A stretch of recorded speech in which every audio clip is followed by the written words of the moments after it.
Mula sa ulat ng Institute for Economics and Peace noong taong 2019, malaking banta ang epekto ng lumalalang klima sa kaligtasan at seguridad ng Pilipinas, lalo na't kabilang ito sa mga bansang madalas tamaan ng sakuna. Noong Mayo taong 2020, pumalo sa 416 parts per million ang level ng carbon dioxide sa atmosfera, pinakamataas na naitala kailanman. Sa dekadang ito, naitala rin ang pinakamainit na temperatura sa buong mundo.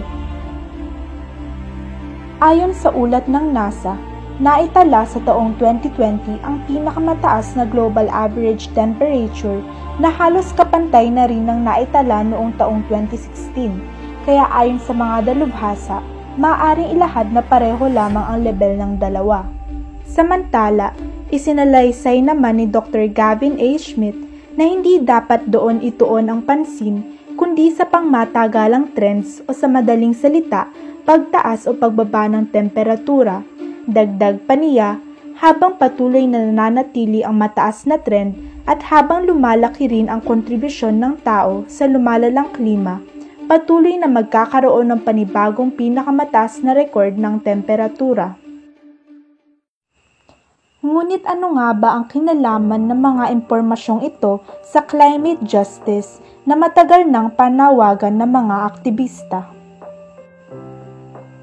Mula sa ulat ng International Energy Agency, mahigit 30% o 1/3 ng kabuuang carbon dioxide emissions sa buong mundo ay galing sa China, samantalang 13% naman sa US. Sa laki ng kontribusyon ng dalawang bansang ito, isang kawalang katarungan na malaya silang gawin ito nang walang masyadong pangamba sa banta ng climate change habang ang ibang bansa ay naghihirap, lalo na ang Pilipinas na mayroon lamang 0.34% ng CO2 emissions, ngunit kabilang ang bansang ito sa nakararanas ng matinding epekto ng lumalalang krisis sa klima. Dito may uugnay ang sinasabing climate justice, hustisya para sa mga bansang tulad ng Pilipinas na mas nasasadlak sa dalang delubyo ng climate change dahil pinalalala ito ng mga mayayamang bansa. Kaya naman, tinatawagan ng pansin ang mga higanteng korporasyon na malaki ang ambag na greenhouse gas emissions na lalong nagpapalala sa klima. Kinakailangan nilang managot at baguhin ang kanilang nakasanayang sistema para sa ikabubuti ng kapaligiran.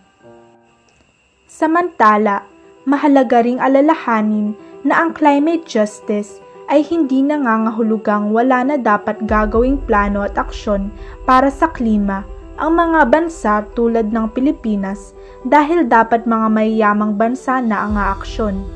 Mayroon pa ring responsibilidad ang mga Pilipino at kahit sino pang tao na patuloy na isulong ang climate action para sa ikabubuti ng kalagayan ng mundo. Sa kasalukuyan, patuloy na nararanasan ng Pilipinas ang mga matitinding epekto ng climate change, kabilang dito ang mga sakuna tulad ng bagyo at tagtuyot na ang pinaka-naapektuhan ay ang mga mahihirap. Bukod sa climate change, sa dinami-dami ng problemang kinakaharap ng mga tao sa mundo, may isang matinding balakid pa na dumagdag. Ang pandemya na patuloy na kumikitil ng buhay at nagpapalala sa sitwasyon ng karamihan sa kasalukuyan. Kung gayon, paano na nga ba ang kinabukasan? Mayroon pa kayang natitirang pag-asa para sa hinaharap? Isa lamang ang malinaw. Patuloy na lumaban para sa inaasam na panibagong simula, para sa mga pangarap.